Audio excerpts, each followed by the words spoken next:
श्रीमद् भगवत गीता लगभग 5500 वर्ष पूर्व श्री वेद व्यास जी द्वारा लिपिबद्ध की गई थी और श्री कृष्ण जी के शरीर में प्रवेश करके ब्रह्म ने, सर्वपुरुष ने अर्थात काल भगवान ने यह बोली थी। इस दास को परमात्मा कबीर देव जी ने दिव्य दृष्टि दी, यानी ज्ञान दृष्टि दी। उसके बाद इसका यथार्थ अनुवाद हुआ। इससे पूर्व, इस दास से पूर्व जितने भी आज तक अनुवाद करता है गीता जी के, उन्होंने अर्थों के अनर्थ कर डाले। उदाहरण के तौर पर 7वें अध्याय के 18वें श्लोक में गीता ज्ञानदाता कहता है कि अर्जुन, ये ज्ञानी आत्मा,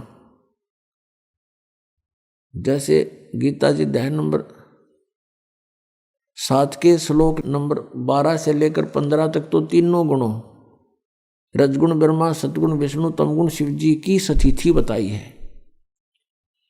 और यह भी कहा है कि इन तक जिनकी बुद्धि सीमित है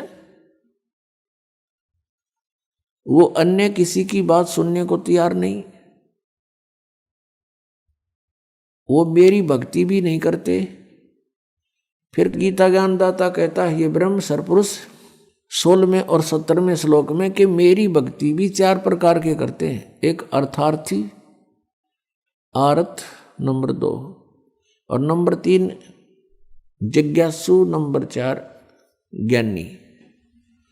इन तीनों को तो रिजेक्ट किया है, अर्थार्थी, आर्थ और जिज्ञासु को। ज्ञानी के विषय में कहा कि ज्ञानी आत्मा है तो अच्छी, 7वें अध्याय के 18वें श्लोक में, लेकिन ये मेरे वाली ही अनुत्तम गति में स्थित रहे।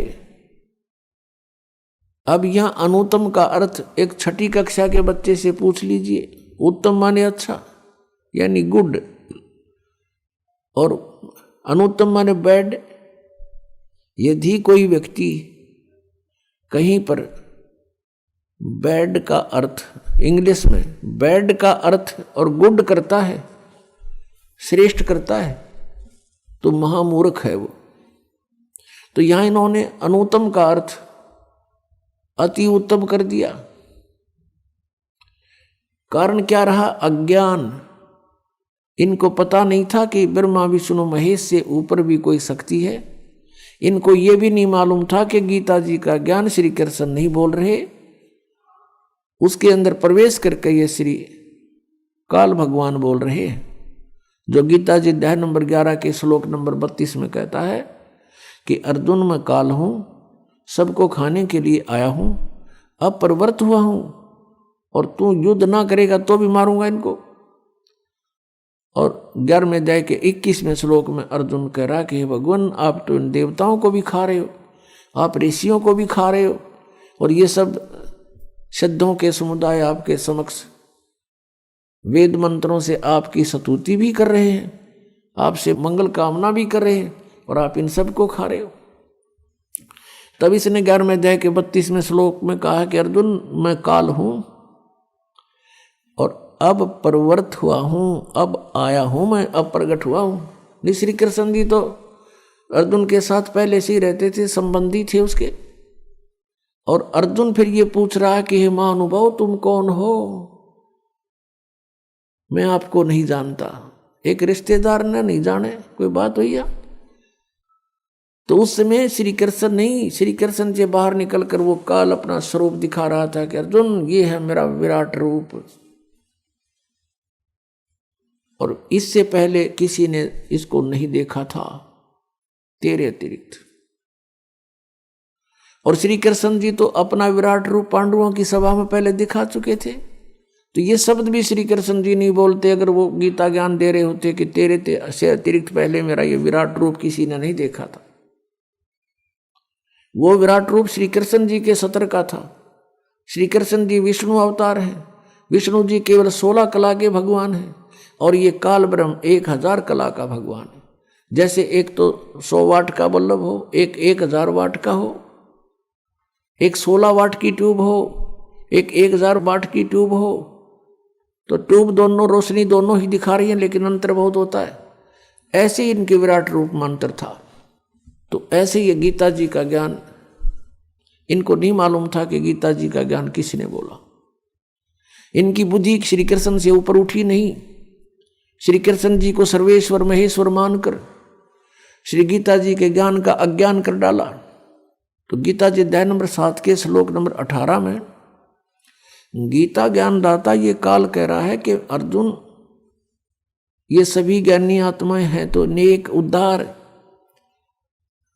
ये परमात्मा पाने के लिए अपना सर्वस्व न्यौछावर किए हुए हैं, लेकिन ये मेरे वाली घटिया अनुत्तम गति में ही स्थित हैं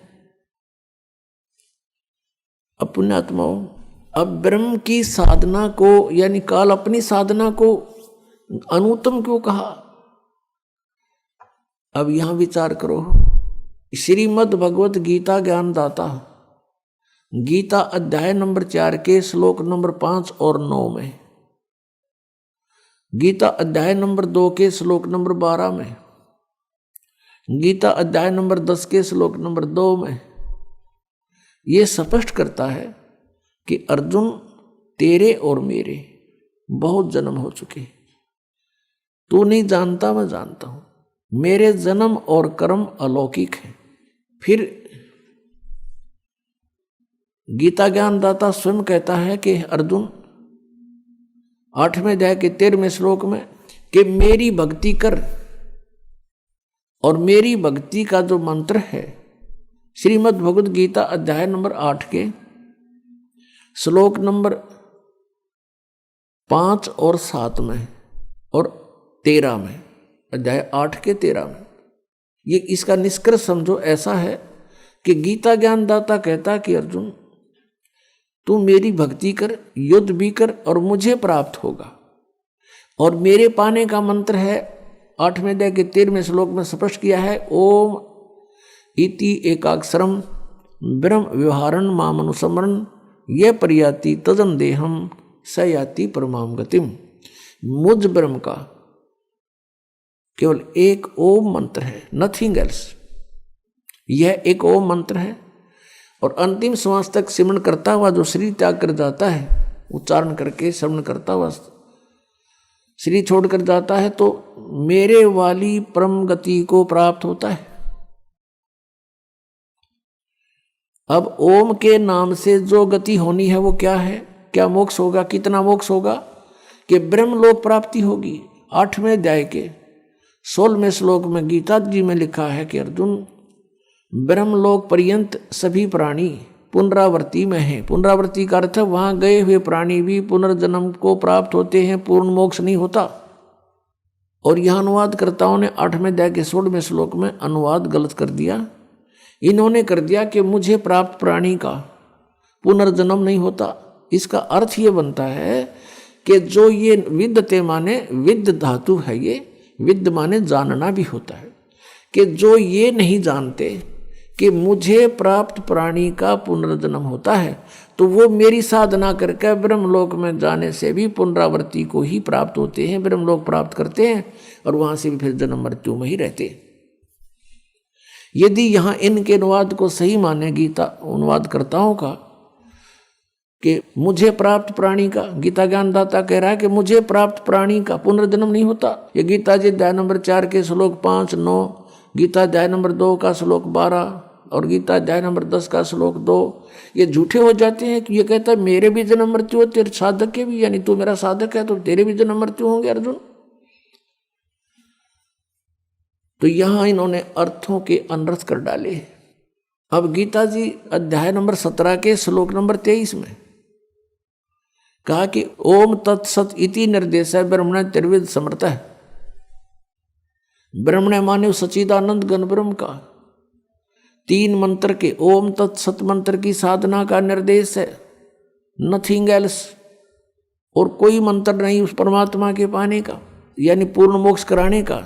अब गीता जी अध्याय नंबर 8 के श्लोक नंबर 1 में अर्जुन ने पूछा कि आपने 7वें अध्याय के 29वें श्लोक में जिस तत्ब्रह्म के विषय में कहा कि तत्ब्रह्म को जानकर, सारे अध्यात्म को जानकर और पूरे सब कर्मों से परिचित प्राणी केवल जरा और मरण से मुक्ति पाने के लिए प्रयत्न करते हैं, वे संसार की किसी वस्तु की इच्छा नहीं रखते। तो 8वें अध्याय के प्रथम श्लोक में पूछा फिर किम तत्ब्रह्म, वो तत्ब्रह्म, वो परमात्मा कौन है, वो परमेश्वर कौन है। 8वें अध्याय के तीसरे श्लोक में गीता ज्ञानदाता ने कहा कि वो परम अक्षर ब्रह्म है, यानी गीता ज्ञानदाता से कोई अन्य है वो। और फिर 15वें अध्याय के 1 से लेकर 4वें श्लोक में और 18वें अध्याय के 62वें श्लोक में गीता ज्ञानदाता अपने से अन्य किसी परम अक्षर ब्रह्म यानी सर्वशक्तिमान की शरण में जाने को कह रहा है। उसकी कृपा से ही तू परम शांति को और सनातन परम धाम को प्राप्त होगा, 18वें अध्याय के 62वें श्लोक में। और गीता जी अध्याय नंबर 15 के श्लोक 1 से 4 का निष्कर्ष है कि उल्टा लटका हुआ संसार रूपी वृक्ष है